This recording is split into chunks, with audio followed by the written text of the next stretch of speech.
Δεν θα μαντέψεις ποτέ, όμως, την πιο ενδιαφέρουσα μου ανακάλυψη στην Κρήτη. Ένας δικηγόρος, κάποιος Βενεζουέλος, Βενιζέλος, ειλικρινά δεν μπορώ να θυμηθώ το όνομά του, αλλά η Ευρώπη θα μιλάει για αυτόν σε λίγα χρόνια. Ζόρζ Κλεμανσό, η εντύπωσή του από το ταξίδι του στην Ελλάδα.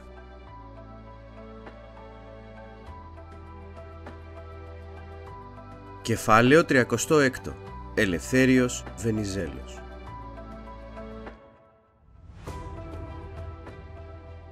Στο ξεκίνημα του 20ου αιώνα, η Οθωμανική Αυτοκρατορία συνέχιζε την παρακμή. Μόλις 100 χρόνια πίσω, οι Οθωμανοί έλεγχαν όλα τους τα ευρωπαϊκά εδάφη και κανένας λαός μέσα στην Αυτοκρατορία δεν τους αμφισβητούσε. Πλέον, σχεδόν όλοι οι βαλκανικοί λαοί είχαν αναεξαρτητοποιηθεί.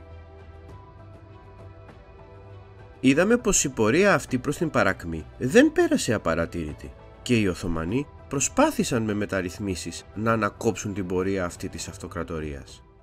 Το Τανζιμάτ, που είχε αρχίσει να αποδίδει αποτελέσματα, σταμάτησε το 1876. Αυτή δεν θα ήταν όμως η μόνη τους προσπάθεια. Δυσαρεστημένοι από την οικονομική κρίση, την πολιτική απολυταρχίας και την αδυναμία της αυτοκρατορίας, πλήθος πολιτικών, στρατιωτικών και διανοούμενων Οθωμανών οργανώθηκαν σε ένα κίνημα, το κίνημα των Νεότουρκων. Ανάμεσά τους ήταν ένας αξιωματικός του Οθωμανικού στρατού, ο Μουσταφά Κεμάλ. Τα συνθήματα των Νεότουρκων ήταν τρία: ελευθερία, ισότητα και δικαιοσύνη. Επιθυμούσαν την αναδιοργάνωση της αυτοκρατορίας και τον εξυγχρονισμό της σε ευρωπαϊκό κράτος, ώστε να μπορεί να ανταγωνίζεται τις μεγάλες δυνάμεις και να διατηρήσει την εδαφική της ακεραιότητα. Το κίνημα ξεκίνησε στη Θεσσαλονίκη το 1908 και το καλοκαίρι της ίδιας χρονιάς οργάνωσε πολιτική επανάσταση και τελικά πέτυχε τους σκοπούς του. Ο Σουλτάνος εξαναγκάστηκε να επαναφέρει το Σύνταγμα και το Κοινοβούλιο, εγκαινιάζοντας μία μετάβαση σε δημοκρατικότερους θεσμούς. Οι Νεότουρκοι εμφάνισαν αρχικά φιλελεύθερη πολιτική, ακολουθώντας το Τανζιμάτ. Σύντομα όμως, το 1911, η πολιτική τους αυτή άλλαξε προς το αντίθετο. Αποφάσισαν να εκτουρκίσουν το ευρωπαϊκό πληθυσμό πλήρως, είτε δια της πειθούς είτε δια της βίας, και απαγόρευσαν την αγορά ακίνητης περιουσίας από χριστιανούς. Η πολιτική αυτή δεν θα άφηνε τα βαλκανικά κράτη αδιάφορα. Το κίνημα των Νεότουρκων στάθηκε η αφορμή για να διακοπούν οι εξελίξεις στο κρητικό και μακεδονικό ζήτημα. Η ελληνική κυβέρνηση ανακάλεσε όλους τους αξιωματικούς, καθώς η αυτοκρατορία απέτρεψε τον ιδιότυπο ανταρτοπόλεμο στη Μακεδονία. Η πολεμική σύγκρουση έμοιαζε πλέον αναπόφευκτη.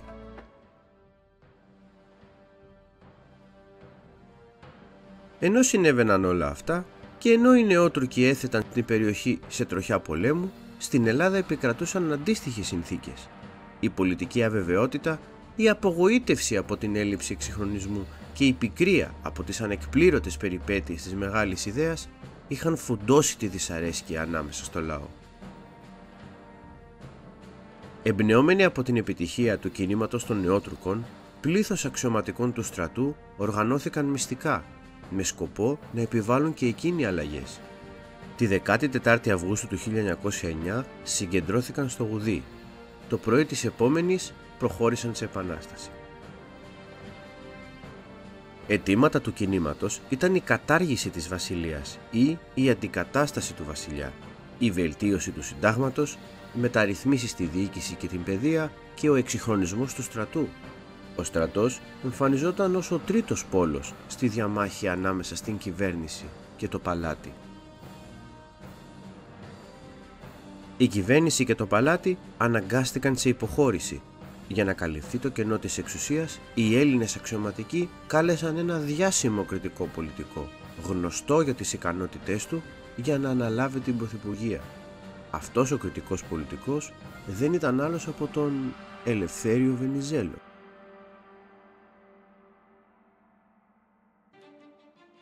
Ο Βενιζέλος έφτασε στην Αθήνα αποφασισμένος να εξυγχρονίσει τη χώρα, αλλά και να προετοιμάσει το έδαφος ώστε η Ελλάδα να μην μείνει έξω από τη διεκδίκηση των αλήτρωτων περιοχών. Τα σύννεφα στα Βαλκάνια προμήνυαν πόλεμο και η χώρα θα έπρεπε να είναι ισχυρή ώστε να μην επαναληφθεί το 1997. Ίδρυσε ένα νέο κόμμα, τους Φιλελεύθερους, και προκήρυξε εκλογές για το 1910, τις οποίες κέρδισε με μεγάλη πλειοψηφία. Αμέσως ξεκίνησε το μεταρρυθμιστικό του έργο, αναθεωρώντας το Σύνταγμα, βελτιώνοντας τη διοίκηση και φροντίζοντας την παιδεία. Με νόμο του όρισε την δωρεάν και υποχρεωτική φοιτηση στο δημοτικό σχολείο. Ρύθμισε εργατικά ζητήματα όπως οι αργίες, το ωράριο εργασίας και η ίδρυση συνεταιρισμών. Προσπάθησε να αντιμετωπίσει τα προβλήματα του αγροτικού ζητήματος που κυριαρχούσε στη Θεσσαλία. Γνωρίζοντας ότι ο πόλεμος ερχόταν, εκμεταλλευόμενος την καλύτερη οικονομική κατάσταση της χώρας, κάλεσε ξένους αξιωματικούς να εκπαιδεύσουν το στρατό και αφιέρωσε μεγάλα ποσά για τον εξοπλισμό του. Η επιχειρησιακή ικανότητα του στρατού και του ναυτικού βελτιώθηκε συντριπτικά. Η ιστορία θα τον δικαίωνε. Σχεδόν 2 χρόνια μετά, το 1912, ο πόλεμος στα Βαλκάνια, τον οποίο όλοι ανέμεναν, θα ξεσπούσε και αυτή τη φορά η Ελλάδα θα ήταν έτοιμη.